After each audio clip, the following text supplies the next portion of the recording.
At exactly 3:07 a.m., Karen's fake cops smashed our front door into splinters. Heavy boots thundered down the hallway like they owned the neighborhood. Voices barked about HOA enforcement and total noncompliance. I froze in bed with my heart slamming against my ribs. Dad was already moving with that terrifying Navy SEAL calm. Years out of service had not dulled his instincts one bit. These clowns had picked the worst house on the block. Karen had finally crossed the line into full dictator mode. She ran our suburban HOA like her personal little kingdom. She fined families for grass half an inch too long.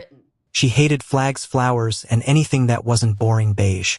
Dad ignored her latest ridiculous porch light violation notice. So she sent these pretend cops to terrorize us at night. I heard Dad shout one sharp command that cut the air.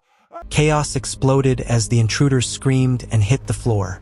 They dropped their fake guns and scrambled backward in panic. Dad had them disarmed, pinned, and whimpering in seconds. Real police sirens flooded the street minutes later. Fake badges, fake uniforms, and fake authority crumbled fast. Neighbors poured out in pajamas, staring in total shock. By sunrise, the whole block knew Karen's secret raid failed. She thought fear would keep every homeowner in line forever. She bet wrong on the one family ready to fight back. The fake enforcers spilled everything under real questioning. They named Karen as the one who paid and ordered it all. Emails, texts, and bank records pointed straight at her desk. Karen waddled up later that morning in her ridiculous power suit. She demanded to speak to the dangerous homeowner right now. Her face turned purple when she saw the real cops waiting. "What is the meaning of this?" she shrieked like a cartoon villain. Dad just sipped black coffee and stared her down calmly. "You sent armed thugs to break into my house, Karen." Her lawyer tried spinning some garbage about routine compliance. The detectives laughed and waved her own threatening texts. "Make them regret it," she had typed with zero shame. Classic Karen, all mouth, zero brains, and maximum entitlement. Neighbors started filming on their phones with big smiles. Her fake moral high ground melted under the bright sun. The same woman who preached community standards every meeting, now exposed as the neighborhood bully with a badge fetish.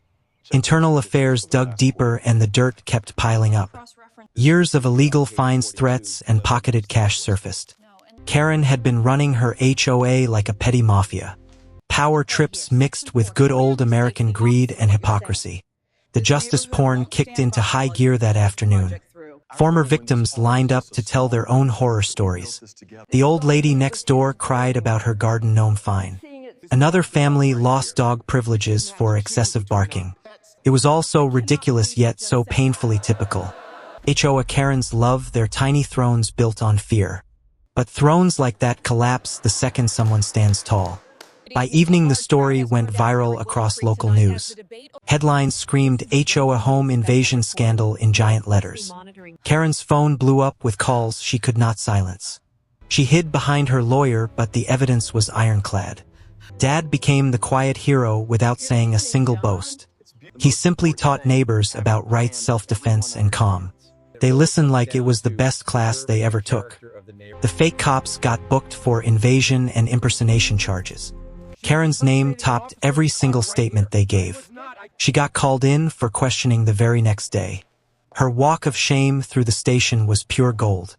She arrived still in full Karen mode, loud and entitled. Officers made her wait exactly like every other citizen. No special treatment for the self-appointed HOA queen. The sweetest twist hit when her own board flipped on her. Members resigned fast to save their own sorry skins. They released documents proving she ran it like her empire. Emails demanded kickbacks and threats to every resident. The whole operation reeked of pure corruption and lies. Karen tried one last desperate Facebook post for sympathy. She claimed it was all a misunderstanding and Dad overreacted. The comments roasted her alive in under an hour. Even old allies piled on, calling for her immediate resignation. "Time to step down, Karen," one neighbor wrote with laughing emojis. The satisfaction hit like cold beer on a hot day. Weeks later, the emergency HOA meeting packed the community hall. Karen showed up looking smaller, defeated, and sweating buckets. Her colorful suits could not hide the panic in her eyes. Residents voted her out in a unanimous landslide roar.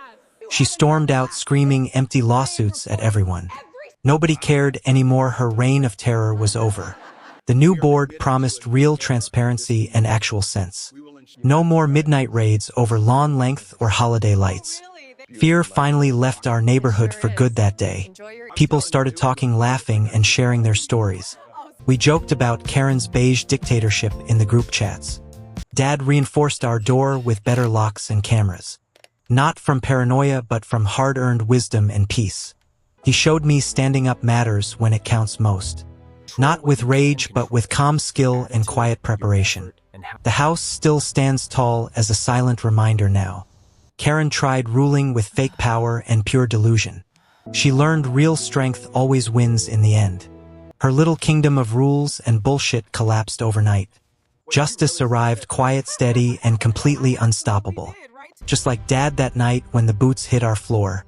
The neighborhood healed stronger, smarter, and far more united. We learned petty tyrants only thrive when people stay silent. The moment good folks say enough, the Karens always fall. And fall they did, hard, fast, and hilariously public. That is the real American dream, worth protecting forever.